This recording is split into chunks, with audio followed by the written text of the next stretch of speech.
নমস্কার বন্ধুরা, Quest and wisdom চ্যানেলে আপনাদের সবাইকে জানাই সুস্বাগত। আজকে আমাদের প্রসঙ্গ হলো 2 ফোঁটা কথামৃত। এই প্রসঙ্গে শ্রী রামকৃষ্ণ কথামৃত থেকে খুবই চমৎকার একটি গল্প আলোচনা করব।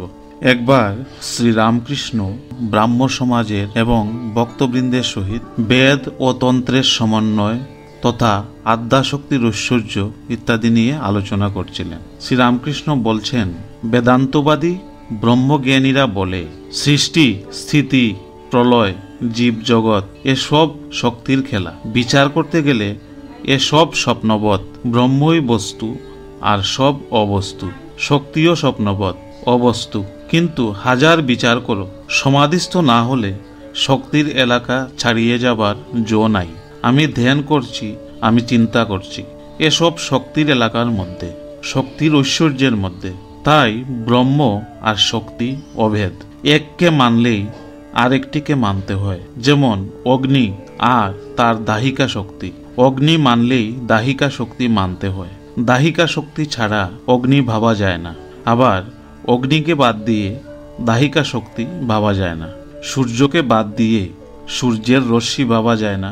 সূর্যের রশ্মিকে ছেড়ে সূর্যকে ভাবা যায় না। যেমন দুধকে ছেড়ে দুধের ধবলত্ব ভাবা যায় না, আবার দুধের ধবলত্ব ছেড়ে দুধকে ভাবা যায় না। তাই ব্রহ্মকে ছেড়ে শক্তিকে, শক্তিকে ছেড়ে ব্রহ্মকে ভাবা যায় না। নিত্যকে ছেড়ে লীলা, লীলাকে ছেড়ে নিত্য ভাবা যায় না। তাই আদ্যাশক্তি লীলাময়ী, সৃষ্টি স্থিতি প্রলয় করছেন। তারই নাম কালী, কালী ব্রহ্ম, ব্রহ্মই কালী।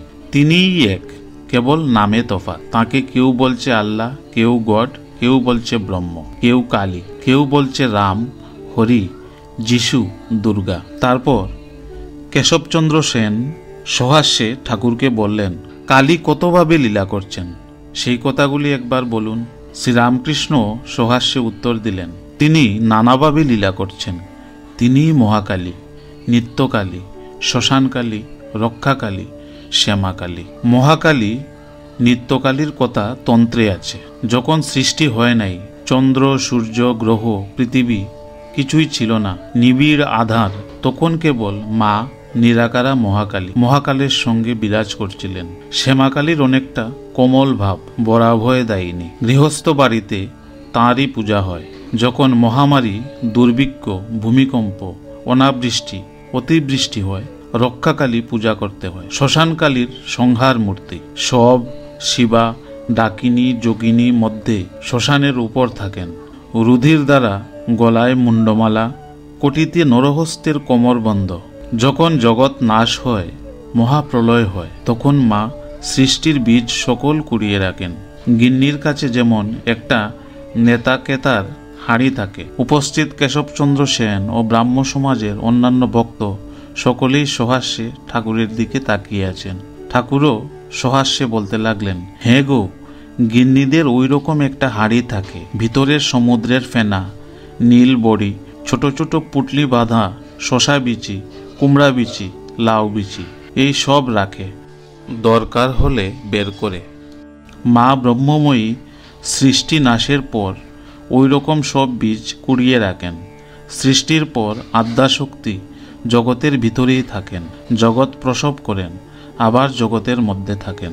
বেদে আছে উর্ণ নাভির কথা, মাকড়সা আর তার জাল।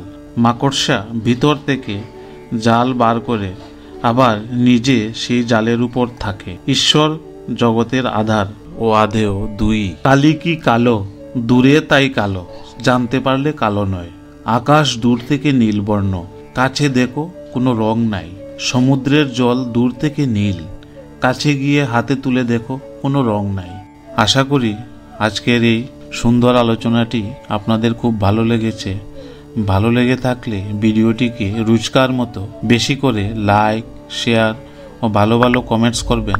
পাশাপাশি নতুন দর্শক ও শ্রোতাদের প্রতি চ্যানেলটিকে সাবস্ক্রাইব করার বিশেষ অনুরোধ রইল।